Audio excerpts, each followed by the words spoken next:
Hi guys, welcome back to mister traveller. আজকে আমরা একটা দেশি খাবার খেতে আসছি। দেশি খাবার বলতে ভাত মাছ। রিসেন্টলি আমার মা একটা ভিডিও দেখছিল টিকটকে, সেখানে নাকি অনেক মজার মজার ভাত মাছ এগুলা খাওয়া পাওয়া যায়। সো আমরা আজকে এখানে চলে আসি। এটা হচ্ছে মিরপুরে তামান্না পার্কের পাশে এই জায়গাটা। সবসময় দেখা যায় যে আমরা চাইনিজ, তারপরে পিজা, বার্গার, রেস্টুরেন্ট এগুলা খাইতেই থাকি, কখনো আমাদের দেশি আইটেম ট্রাই করা হয় না। ফর এক্সাম্পল ভাত মাছ, তারপরে ভর্তা। তাই আজকে আমরা একটু ভিন্ন জিনিস ট্রাই করার জন্য মিরপুরে এখানে চলে আসি। তাদের অনেকগুলো আইটেমই শেষ পর্যায়ে, যেহেতু আমরা অনেক লেট করে আসছি। এখন হচ্ছে বিকাল 4টা। এনিওয়েজ, আমরা এখানে তেলাপিয়া ফ্রাই নিয়েছিলাম, তারপরে ভর্তার একটা প্ল্যাটার আছে, সেখানে 10-12টা ভর্তা দেওয়া থাকে। তারপরে মুরগির মাংস নিয়েছিলাম, আর হচ্ছে ফাইনালি ডাল। ভর্তার প্ল্যাটারটা দেখতে পারতেছি খুবই অল্প অল্প করে আর কি ভর্তা তারা দিয়ে রাখছে, কিন্তু একজনের জন্য এনাফ। আর ভাতের চালটা একটু মোটা ছিল। একটা বড় তেলাপি আমরা অর্ডার করছিলাম, আমরা যেহেতু 3 জন ছিলাম।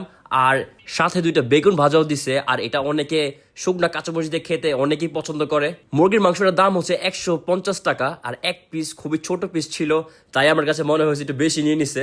লাঞ্চের সময় বেগুন ভাজাটা থাকলে সেটা দিয়ে আমরা প্রায় স্টার্ট করি।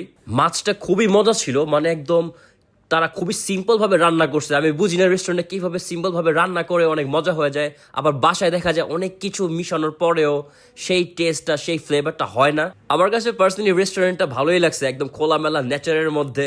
লাঞ্চটা আমরা শেষ করে এখন আমরা তামান্না পার্কের এই সাইডটা খুবই সুন্দর, এখানে আমরা একটু ওয়াকিং, একটু ঘোরাফেরা করতেছি। বাই দ্য ওয়ে, আমাদের খাবারের বিল আসছিল হচ্ছে 3 জনের 600 টাকা। তামান্না পার্কে আমরা ছোটবেলায় একবার আসছিলাম, আর আজকে আমরা এখানে যাচ্ছি না, আজকে আমরা আরেকটা সুন্দর জায়গায় যাচ্ছি, সেটাও এটার পাশেই। এখানে বেসিক্যালি একটা ব্রিজ আছে যেটা খুবই লম্বা, মানে এটা শেষ কোথায় আর শুরু কোথায় আমরা বুঝতেই পারি নাই। আপনারা দেখতেই পাচ্ছেন এখানে একটা হোয়াইট কালার ব্রিজ, কত বড় একটা ব্রিজ, আমি দেখে অবাক হয়ে গেছিলাম। চারপাশ থেকে বাতাস আসতেছিল, আকাশটা খুবই সুন্দর, মেঘলা মেঘলা। আর এখানে মানুষ মোটামুটি কম ছিল। আমার আর আমার আম্মুর এইসব জায়গাগুলা খুবই পছন্দ, কারণ এটা নেচারের মধ্যে খোলামেলা বাতাস। তাই আমরা দুজন প্রায় এই জায়গাগুলা খুঁজি, ভিডিওর মাধ্যমে বা রিলসে দেখলে এখানে আসার চেষ্টা করি। যেমন আজকে এখানে আসলাম আমরা। পিস অফ মাইন্ডের জন্য বেস্ট একটা জায়গা, এখানে বসে অনেকক্ষণ এভাবেই কাটিয়ে ফেলা যাবে দিনটা। একটা জিনিস বুঝি না, আমরা আসলেই সবসময় আমরা আসার আগে খালি থাকে, আর আমরা আসলে কেন এত ভিড় হয়ে যায় মানুষজন দিয়ে, এই জিনিসটা আসলে আমি ছোটকাল থেকে বোঝার ট্রাই করতেছি, কিন্তু এখনো বুঝি নাই।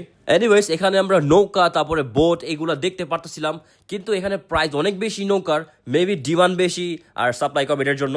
আধা ঘন্টা নৌকার প্রাইস হচ্ছে 400 টাকা, মানে জাস্ট 2-3 জন বসতে পারবে নৌকাতে, আর 400 টাকা আধা ঘন্টায়, রিয়েলি এক্সপেন্সিভ। আমি কিছুদিন আগে উত্তরে গেছিলাম, সেখানে কায়াকিং করা যায় আধা ঘন্টা 200 টাকা, and that was more fun than this নৌকা। এই জায়গাটাতে একটা স্টোরও ছিল, এখানে জুস, তারপরে চা, এইসব হাবিজাবি টুকটাক জিনিস তারা বিক্রি করতেছিল, আর এটার প্রাইসও নর্মালি সেমই। এখানে চেয়ারগুলোর ব্যবস্থা ছিল, তাই এখানে বসে আমরা কিছু সময় কাটাতে পেরেছি।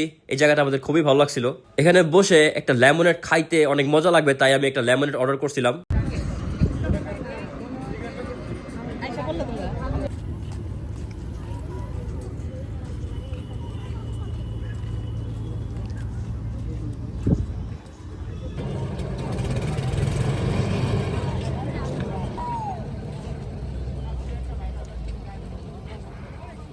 এই ব্রিজটা যদি আমার বাসার সামনে থাকতো, তাহলে আমি এভরিডে সকাল সকাল এখানে জগিংয়ের জন্য, যদিও করি না, তাও আমি এই ব্রিজটার জন্য আইসা পড়তাম সকালে।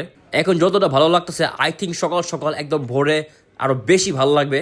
দূর থেকে দেখতে পারতেছি আমার মা বসে আছে, অ্যান্ড উনি একা একা টাইম স্পেন্ড করতেও মাঝে মাঝে পছন্দ করে, যেহেতু একা টাইম স্পেন্ড করতে কোনো স্কোপই নাই তার। ঘর বাড়ি, তারপরে কাজের প্রেশার, এভরি টাইম কাজ করতে থাকে, তারপরে বিভিন্ন রেসপন্সিবিলিটিস, আসলে এগুলোর জন্য তিনি সময় পায় না নিজেকে একটু টাইম দিতে, একটু নেচারে, একটু পিস অফ মাইন্ডের জন্য, একটু ওয়াকিং, এগুলো আর কি তার জন্য করাটা খুবই ডিফিকাল্ট হয়ে ওঠে।